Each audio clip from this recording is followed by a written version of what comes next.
আমরা পথে নামলাম, আমরা রাস্তায় নামলাম, তখন আমাদেরকে দুটি জামাতের ভাই অকথ্য ভাষায় কথা বলা শুরু করলো।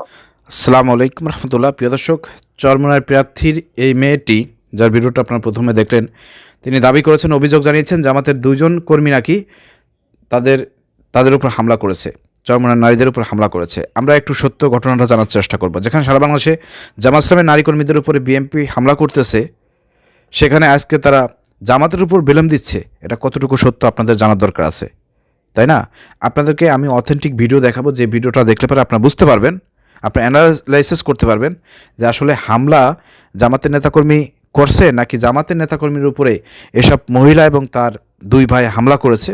তার ভিডিও ক্লিপস আপনাদেরকে দেখাবো, একটু মনোযোগ সহকারে ভিডিওটা দেখবেন। দোষটা কার, এটা প্রথম আপনারা একটু অ্যানালাইসিস করবেন যে দোষটা কার। ঠিক আছে, চলেন ভিডিওটা আমরা দেখে আসি।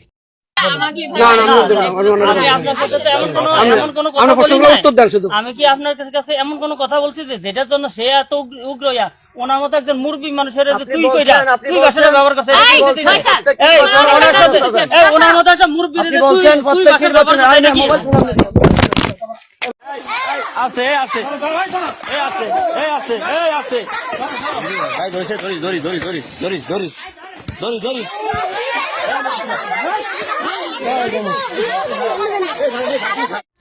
প্রিয় দর্শক, আপনারা যদি ভিডিও মনোযোগ সহকারে দেখেন, একটু খেয়াল করে দেখেন, এখানে জামাতের একজন কিন্তু ভিডিও করতেছিল, কারণ পরিস্থিতি খুব খারাপ দেখছে, এই কারণে সে কিন্তু ভিডিও করতেছিল। এবং ভিডিও করতেছিল কিন্তু তার নিজের দলেরই একজন লোক কথা বলতেছিল, যে কথা বলতেছিল আপনার ভিডিওতে দেখতে পাইলেন প্রথমে।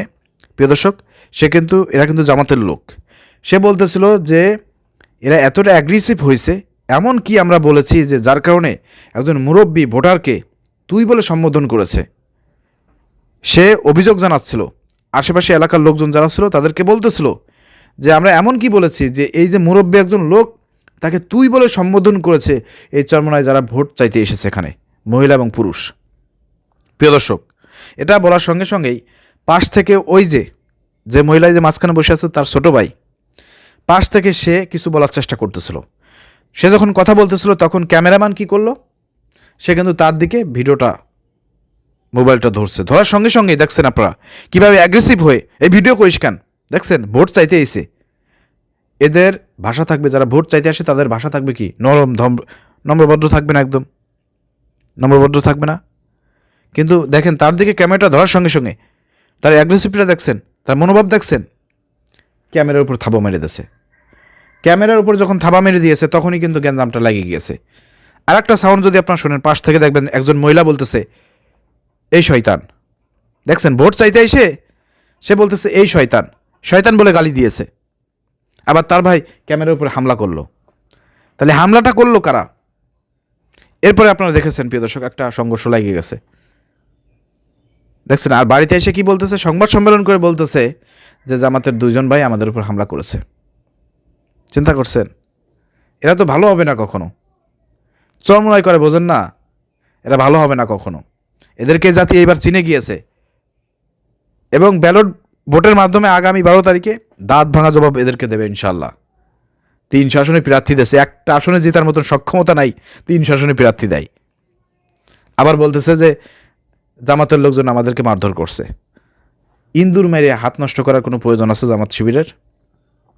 হ্যাঁ, ওরা কাদের এজেন্ডা নিয়ে রাস্তায় নেমেছে? যেখানে সারা বাংলাদেশে জামাত ইসলামের নারী কর্মীদের উপরে বিএনপি হামলা করতেছে, সেখানে তারা নতুন একটা ন্যারেটিভ দাঁড় করানোর চেষ্টা করতেছে, জামাতের লোকজন তাদের নারী কর্মীদের উপরে হামলা করতেছে। চিন্তা করছেন? অথচ তারা কিন্তু আগে হামলা করলো, আর সংবাদ সম্মেলন করে বলতেছে জামাতের লোকজন আমাদেরকে হামলা করছে। এই মিথ্যাচার দাঁত ভাঙা জবাব আপনারা দেবেন ভিডিও শেয়ার করার মাধ্যমে। তাদের এই বিষয়গুলো ফাঁস করে দেন, স্পষ্ট ভিডিও ক্লিপ সব কিছু রয়েছে, কারা আগে হামলা করেছে সেটা কিন্তু আপনাদের কাছে রয়েছে, আপনাদেরকে দেখালাম। ভিডিও শেয়ার করে সবাইকে দেখার সুযোগ করে দেন।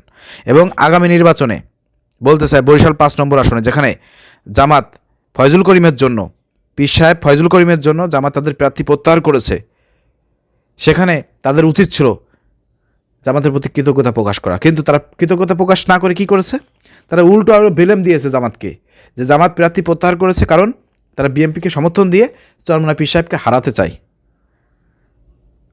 অথচ জামাতের নিয়ত কি, যাতে একটা আসনে তো তারা জিততে পারবে না, এই জন্য একটা আসনে যাতে জিততে পারে, ফয়জুল করিম তার নিজের আসনে যাতে জিততে পারে, জামানত যাতে বাজেয়াপ্ত না হয় অথবা মানসম্মান যাতে নষ্ট না হয়, এই জন্য জামাত ইসলাম অনুকূল্য করে মানে মায়া দয়া করে তাদের প্রার্থী প্রত্যাহার করেছে, যাতে পীর সাহেব যাতে সহজে জিততে পারে এই নিয়েতে। আর তারা বলতেছে তারা নাকি বিএনপিকে সমর্থন দিয়ে চরমনাই পীর সাহেবকে হারাতে চায়। এই অকৃতজ্ঞ, এই মূর্খদেরকে আর কত সহ্য করবো আমরা বলেন? অতএব ওইখানে যারা আছেন আপনারা ভোটার, আপনারা এই দাঁত ভাঙা জবাব দেবেন। কীভাবে দেবেন আপনারা বুঝতে পারছেন, ঠিক আছে? আপনারা ভালো বোঝেন, আপনাদেরকে অসম্মান করে, আপনাদের প্রতি এতটাই অকৃতজ্ঞ, তো আপনারা কীভাবে দাঁত ভাঙা জবাব দেবেন তাদেরকে সেটা আপনারা ভালো করেই জানেন। 12 তারিখে কীভাবে দিতে হয় সেটা আপনারা দেবেন, আমি আর বললাম না কিছু, ঠিক আছে? বুঝে নেবেন সব কিছু। জামাত ইসলামের উপরে এই ধরনের মিথ্যা বেলেমের তীব্র নিন্দা এবং প্রতিবাদ জানাচ্ছি, এবং আপনাদেরকে অনুরোধ করবো ভিডিওটা শেয়ার করে সবাইকে দেখার সুযোগ করে দেন, যাতে এদের এই গোমরগুলো ফাঁস হয়ে যায়।